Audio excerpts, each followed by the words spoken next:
Welcome to Game Changers Innovation Podcast, sponsored by the Global Innovation Management Institute. I'm Mark Rennella. One of the things that I do is I use simple examples of what innovation is. I think when the people that I've talked to before, when they think of innovation, they think of it as something very technical. They're thinking truly technical things like a Facebook or Bitcoin or the iPod, or they're thinking technical terms. I said innovation is something simple.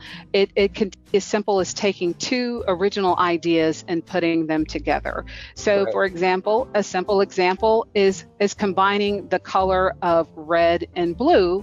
You get purple. That's an innovation, because when you look at the primary colors are red, blue, and yellow. Right. And then as you combine those, they become something different. That was Dr. Dana Wells, president of Dana Wells & Associates, an intellectual capital management consulting firm based in Houston, Texas.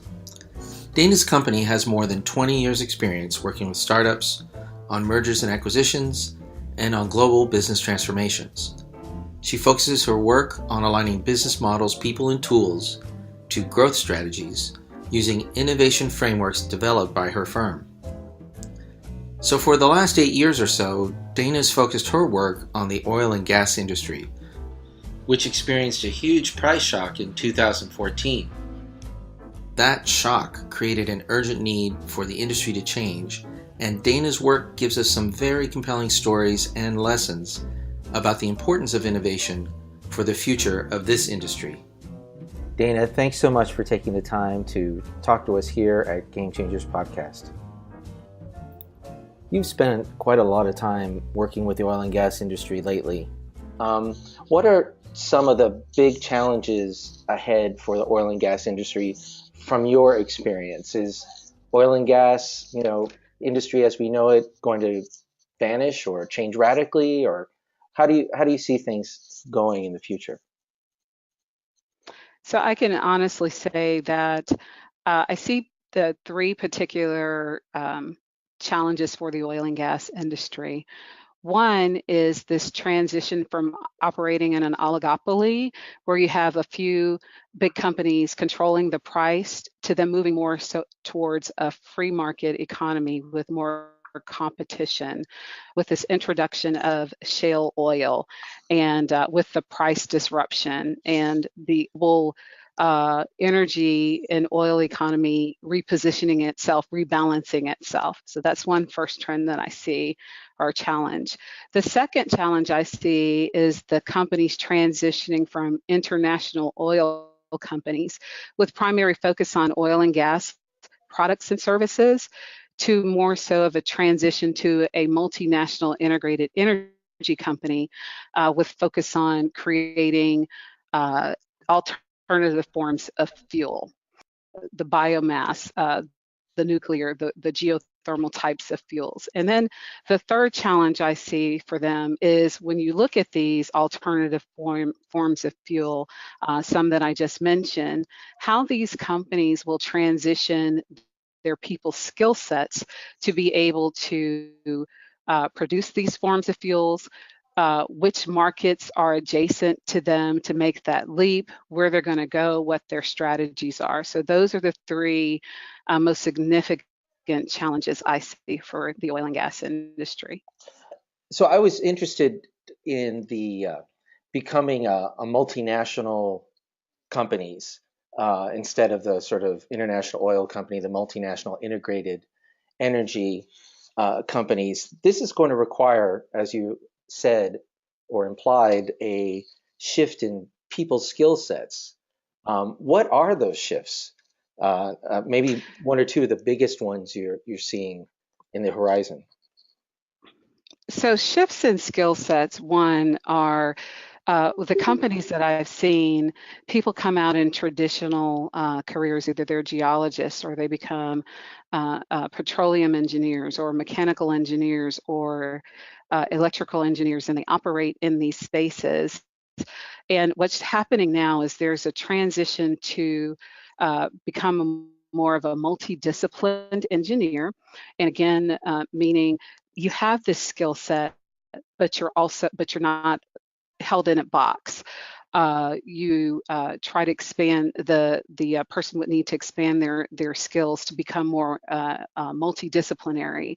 So the trend that I'm seeing in the industry is a lot more of the engineers are required to increase their business acumen. So you may see a trend in engineers getting MBAs or taking more project management type of training, because what's happening now is that, again, where there's more competition, uh, uh, engineers and companies, and these companies are asked to um, understand their clients' business needs. So they're required to understand what the specific job to be done is required for their different customers to develop either products or services or do engineering projects. And then from there, they need to understand what is the fit for purpose solution that they need to create, and also what the value proposition of that solution is to the client. And then they want to make sure that they build what is absolutely necessary because of the price constraints now in the more market competitiveness in the industry. That reminds me of, some stories of older companies that had to make a transition. Like, for instance, there's a sort of classic story about, I think it was, I can't remember which company, maybe General Electric, that came up with the first microwave oven in the 1950s, but couldn't market it until the 1980s, or Motorola that came up with a lot of innovative products like cell phone, but really couldn't take advantage of it because they were sort of run by engineers, but not business savvy. Is that the big problem coming up essentially? It is, and part of my research that I did in this space, that was some of the feedback that I got from industry experts, that the transition is when they looked at the engineering companies of prior to oil price disruption in 2014. These were truly engineering and finance companies. So they still are in that space of being run by engineers and finance, to migrating more so, transitioning to these companies that are more so focused on being more competitive in the market, and more running more like a company that is, they truly have to look at market pricing, and they need to provide these cost competitive solutions. So understanding cost versus benefit and making cost versus value trade-offs is more important for them now. Understood. So I wonder if you could have a hypothetical. Say you have your old oil industry traditions and skill sets, and you transition to a new one. What would a new kind of company look like in general? How would they act differently than they're acting today?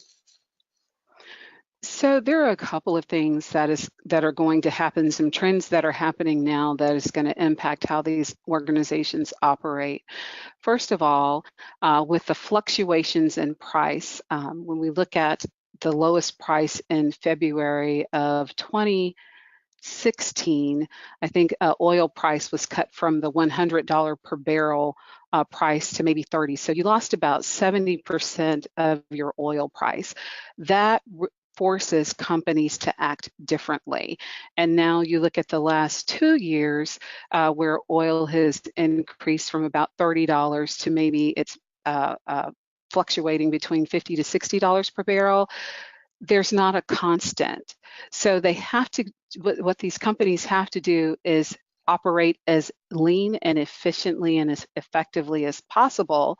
And that's going to require not only behavior change within the industry, it's also going to be a culture change in the industry. It's a culture change within the companies, and that will require a culture change in the how people in the organization operate. So what that means is, with the oil price disruption, we've got to cut out waste. and a lot of industries have waste, but that's one of the first things they have to do, and they've done that. The second disruption that's going to change the way the organizations operate is digitization. And so with digitization, that's going to bring better integration not only within the companies, but within the entire supply chain, within the entire value chain. What that's going to do for individuals in the organization is digitization is going to allow the companies to push down responsibilities to more frontline people by providing them more opportunity to make informed decisions with predictive analytics. So that's going to be an opportunity.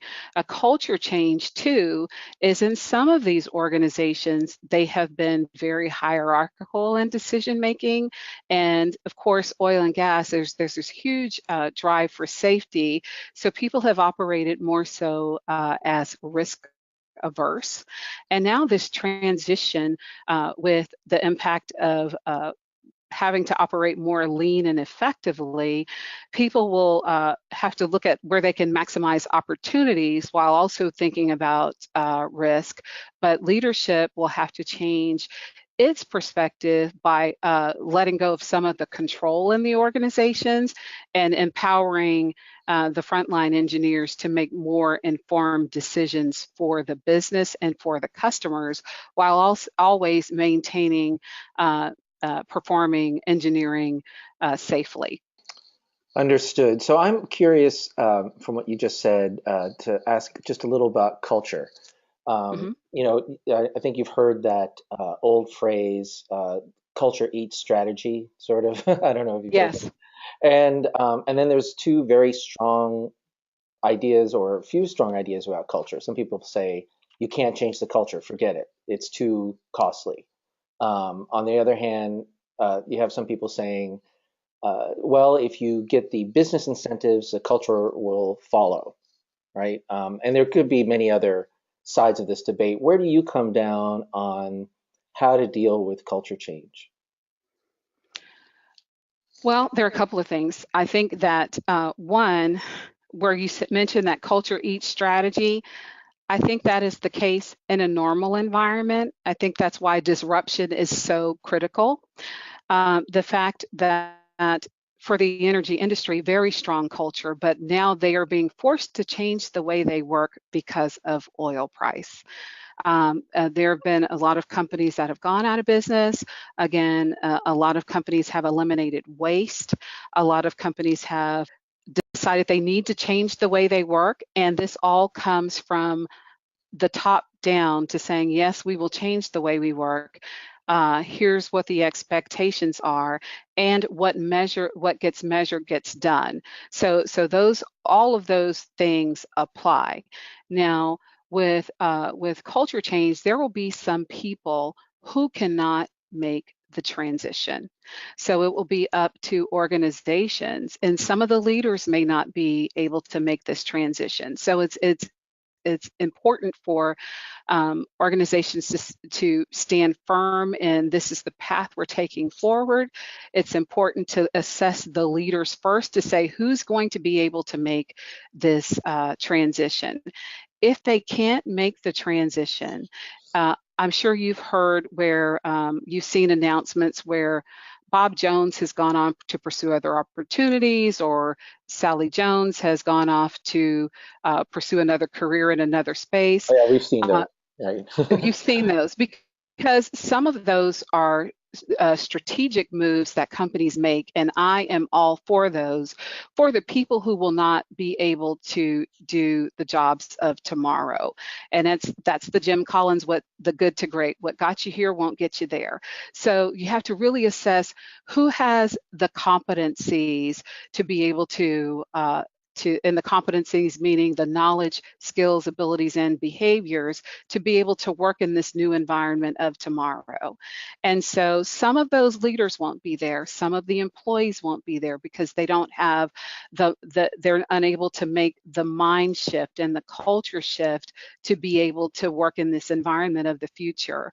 Also with the culture is composed of the unspoken words too. What Right. are the things that people are saying there? That's why it's so important for leaders to model the behaviors that they want people to see. And you have to have the right leaders moving forward that model the behaviors of the culture that you want to maintain. The performance metrics and the performance incentives need to reinforce that culture that you want to drive to. The organization structure, how it's set up, it needs to be redesigned. The jobs need to be redesigned. Again, the competencies need to be assessed. And it's all of these soft intangibles that drive the culture. Finance does not drive the culture. It truly it is, and finance doesn't drive it. And when you look at the oil and gas industry, the engineering skill sets don't drive the culture. It is truly the behavior and how the people show up in the organization. That's what drives the culture change. Absolutely. I think you're very right about modeling. If CEOs and C-level executives, for instance, don't welcome criticism or bad news, they won't receive it, right? And people won't be used to giving them the information they need. Right. One last question about this sort of general topics. It seems like one of the intangibles here is perhaps agility or speed, the ability to react quickly because of these oil Yes. fluctuations, and also, competition from substitutes or changes in producing energy. Um, Yes. can you talk about speed and agility and how either your HR approaches might help the industry, or how the industry needs to become more agile?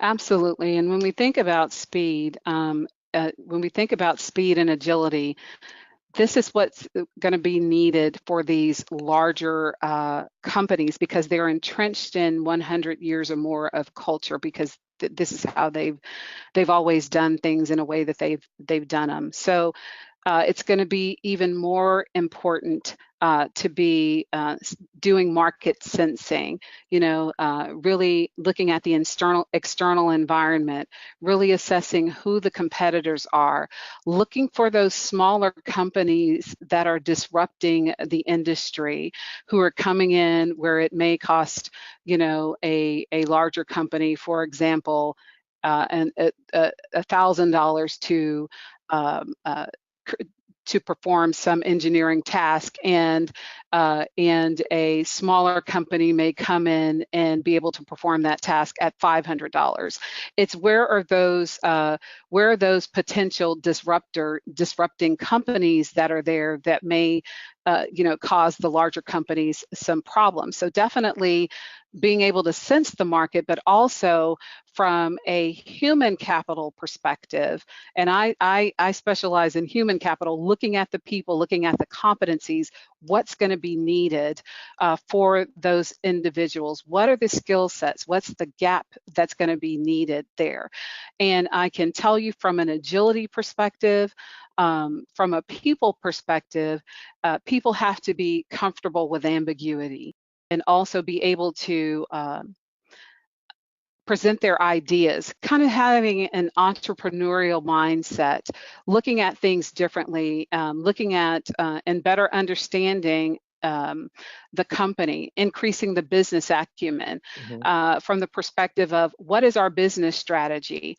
How does my role help us achieve the goals? What are my companies? Who are my company's competitors? What are the potential threats to the product or service offering we have? Listening to the customers. What are the customers saying about us? What are my friends saying about my company and what their energy needs are? It truly is becoming more in tuned to the environment and understanding how the environment impacts the organization, how the organization strategies impact the individual's roles, and then again, this leads back to the culture, but how can you, how the organization as a whole welcomes insights from its employees and incorporates those into potential innovation ideas to remain competitive. Well, as you mentioned right there about innovation ideas, I was just thinking, is because innovation does have such a positive um, meaning or attributes to it right now, can you use that as a way to help uh, open up sort of like a wedge in the organization to say, if we want to innovate, these are the kinds of things you need to do. These are the kind of behaviors you need to adopt. Absolutely so. And one of the things that I do is I use simple examples of what innovation is. I think when people, the people that I've talked to before, when they think of innovation, they think of it as something very technical. They're thinking truly technical things like a Facebook or Bitcoin or the iPod, or they're thinking technical terms. I said innovation is something simple. It can be as simple as taking two of the two original ideas and putting them together. So, Right. for example, a simple example is combining the color of red and blue. You get purple. That's an innovation, because when you look at the primary colors are red, blue, and yellow. Right. And then as you combine those, they become something different. Innovation is simple as that. When you look at in the energy industry, one of the breakout innovations was combining horizontal drilling and hydraulic fracturing. And that truly disrupted the oil and gas industry back in 2008. When we think about it, by introducing access to unconventional oils in the US, in Canada, the shale oil revolution, the Canadian tar sands, these different forms of oil brought competition to OPEC. The U.S. on trend to be, the second largest producer of unconventional oil, shale oil. I mean, that's huge. That's an innovation. But again, hydraulic fracturing and horizontal drilling had been technologies that were used for many, many, many, many years. So it's that type of thought process that we have to think about when it comes to engineering, innovation. From a human capital perspective, innovation from my perspective is we have an organization structure that looks like this today. It's more hierarchical. In order to increase that speed and agility, it needs to be more dynamic. So it needs to be more matrix. We need to be able to create cross-functional teams where people talk to each other who work in different departments. We have to have more integrated feedback from our customers so that we can increase and adjust our ability to create innovations that our customers want, that solve our customers' jobs to be done. Speed and agility from that comes from having an established innovation pipeline that organizations can use, where they vet these ideas to determine what will be, what could be potentially funded as a new innovation for the clients. And then also a rapid response to fail fast. And if the idea doesn't work in a specific period of time, it's canceled and put on the shelf, and maybe something else will need to be added to it later. But truly building an innovation pipeline to drive, always being able to solve customers' jobs to be done and being in tune with the market. Those are the areas of innovation opportunity from an organization perspective I focus on. And then from an individual perspective, innovation in your own career. What is your skill set today? What is the market saying it needs tomorrow? What is your organization saying it needs tomorrow? Are you reading the annual report or listening into the quarterly report to hear what the trends are? Are you going to the industry trade associations to understand, oh, these skills are going to be needed tomorrow? Are you actively being a lifetime learner and not waiting for your company to pay for your courses? You're going out there and being proactive yourself because you see this as a need. So I those really are like those are the opportunities for the speed and agility. I really like that personal and company view there that you add. One trend I'm interested in is the demand either from governments or consumers to pursue environmentally sustainable practices. And so, how does Yes. that impact innovation in the oil industry?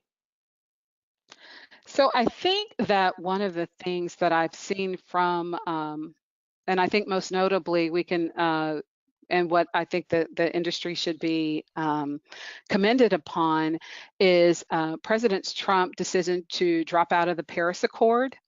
And what was so remarkable was to see the industry, the oil and gas industry, or these multinational energy and multinational integrated energy companies step up and say, yes, we're still going to reduce our carbon footprint and carbon emissions, Mm, and we want to make energy accessible, affordable, and environmentally responsible. So they stepped up and said, we're still going to move forward with our responsibilities to decrease the carbon emissions. And so that was one of the things where I saw true partnership and looking at our world from a more global perspective, mhm, and not saying, oh, well, if we're going to cut regulations, that's going to save me some money. This truly was a socially and environmentally responsible act from these companies. mhm. And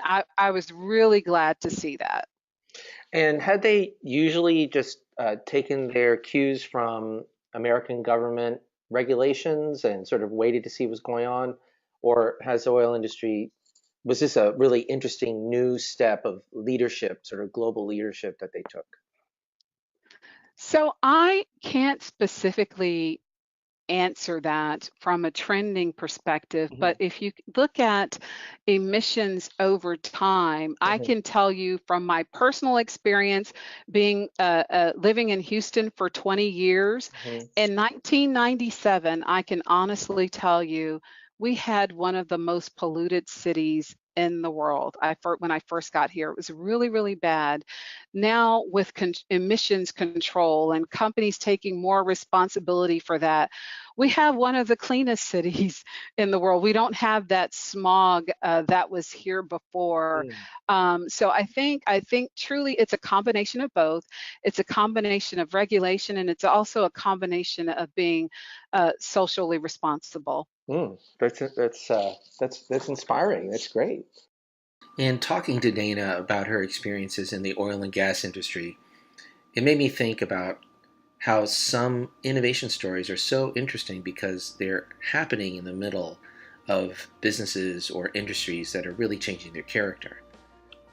For instance, when Dana pointed out that oil and gas companies were in support of staying in the Paris Climate Accords, for instance, in contrast to the Trump administration, or that Houston as a city had become much cleaner in the last 20 years, it goes against some of the stereotypes that we have about that industry because it is changing so radically. The oil and gas industry, or many of the companies in it, now might be described as agile energy companies that gather and distribute energy from a variety of sources, many of which promote environmentally sustainable practices. This is happening all over the world in all sorts of industries. In a podcast coming up in the near future, I hope to explore the same kind of transformation occurring with organizations that have humanitarian missions. Our old models are NGOs and nonprofits working mostly outside of market systems, depending on donations and such. But newer models that might be called social enterprise are now proposing to leverage market forces to make profit to sustain the enterprise and do good at the same time.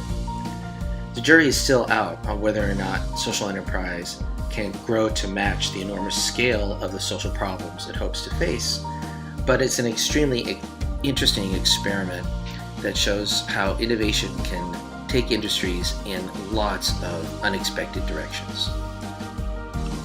So until next time, this is Mark Rennella, Senior Editor at the IXL Center, looking forward to exploring new game-changing innovations and interviewing new game changers in the future. Take care.